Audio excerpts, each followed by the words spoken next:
estamos de volta e você acompanha agora o quadro Pode Perguntar. A Andressa de Araxá, Minas Gerais, disse que tem disfunção da ATM e que mesmo usando aparelho e analgésicos está sendo difícil lidar com a situação. Divaldo, o bruxismo pode ter relacionamento com o espiritismo? Não necessariamente. Está relacionado este fenômeno com provações. Trata-se de uma provação que você está vivenciando e que a ciência está corrigindo na medida do possível. Procure, portanto, atender às exigências do seu médico ou do seu odontólogo e você se libertará, dentro do momento próprio, dessa dificuldade. Faça exercício mental, procure relaxar. Tente, de qualquer maneira, manter a sua paz interior. Com esta mudança de atitude, é claro, você mudará totalmente de sintomas e melhorará enormemente. A Viviane disse que estava conversando com uma amiga que é evangélica.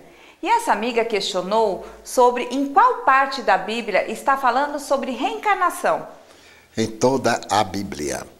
Se ela procurar nas Bíblias traduzidas ao hebraico, ela vai ver a palavra Guilgul, que significa renascimento em outro corpo. Em vários profetas, Jeremias, Isaías. Se ela ler com cuidado João capítulo 3, quando Jesus dialoga com Nicodemos e diz é necessário nascer de novo, nascer da água e do Espírito para entrar no reino dos céus. E mais tarde, quando ele se refere a João o Batista, como sendo Elias que havia de vir e que ali estava, para que João Batista fosse o Elias que morrera séculos antes, somente através da reencarnação. E mais tarde, em Marcos 13, no sermão profético, quando ele diz, não passará esta geração, sem que tudo aquilo que eu disse se cumpra até a última iota. Claro que ele se referiu à geração de espíritos e não à geração de corpos. Porque se dermos uma média de 40 anos para cada geração, e a média antes era menor, nós teremos 50 gerações que passaram e nem tudo aconteceu. E assim por diante. O Lucas de Divinópolis, em Minas Gerais, tem uma dúvida sobre o livro dos médiuns que ninguém consegue esclarecer. Ele disse que no capítulo 6 das manifestações visuais, na questão 26, pergunta: de que depende o homem para ver os espíritos no estado de vigília? E na questão 26A, se essa faculdade pode ser desenvolvida pelo exercício. Na resposta, eles dizem que pode ser desenvolvida, assim como todas as outras faculdades. A pergunta dele é: como pode ser desenvolvida? No livro só fala que pode, mas não como. Através dos exercícios. O livro dá toda a técnica da educação da mediunidade. A mediunidade é uma faculdade da alma, como a inteligência. O cérebro reveste de células para torná-la decodificadora das ondas e das vibrações. Como nós vamos educar ou desenvolver a psicografia? Treinando. A psicofonia, comunicando-nos. A psicopictografia, a pintura, o desenho, através do exercício. A clarividência, também. Como? Concentrando, procurando angulações, asserenando-se, para poder entrar nas ondas da percepção ótica transcendental. Joana de Anjos procura dizer, a respeito dos fenômenos mediúnicos, é necessário fazer silêncio para ouvir as estrelas. É necessário fazer a harmonia íntima para captar essas ondas muito sutis que estão à nossa volta e que nós podemos nelas penetrar. A Terezinha diz que, sabendo que a doutrina espírita não possui dogmas, é correto decorar o centro espírita com motivos natalinos? Sim, mas isso não tem nada a ver. É uma festividade, o centro espírita é um local agradável. Decorar com motivos natalinos é uma forma de dar-lhe beleza aparente. Como nós não temos ídolos, como nós não temos nada que impressione a vista, é para dar um toque alegre. Nada de dogma. O dogma é uma tradição teológica que a pessoa tem que aceitar sem raciocinar. Eu tenho a impressão que você quer dizer símbolos. Os símbolos são apenas símbolos portadores de mensagem. Colocamos uma planta para decorar. Antes cortávamos as flores. Não é melhor levarmos o vaso com a flor para perpetuar? Então é perfeitamente válido e não fere aos postulados de simplicidade do Espiritismo. O Jair de Mogi das Cruzes, em São Paulo, quer saber qual a sua opinião sobre o movimento espírita. Você acha que está crescendo, que está parado? O que você está achando? Cresce de maneira geométrica e não aritmética. Nós hoje somos no movimento mais de 8 milhões de pessoas simpatizantes, pessoas dedicadas, pessoas trabalhadoras. Está crescendo vertiginosamente. O de que necessitamos é convidar os neófitos a um melhor estudo da doutrina, a uma vinculação com a casa espírita onde frequentam, ao trabalho, para que eles se tornem multiplicadores em relação às demais pessoas.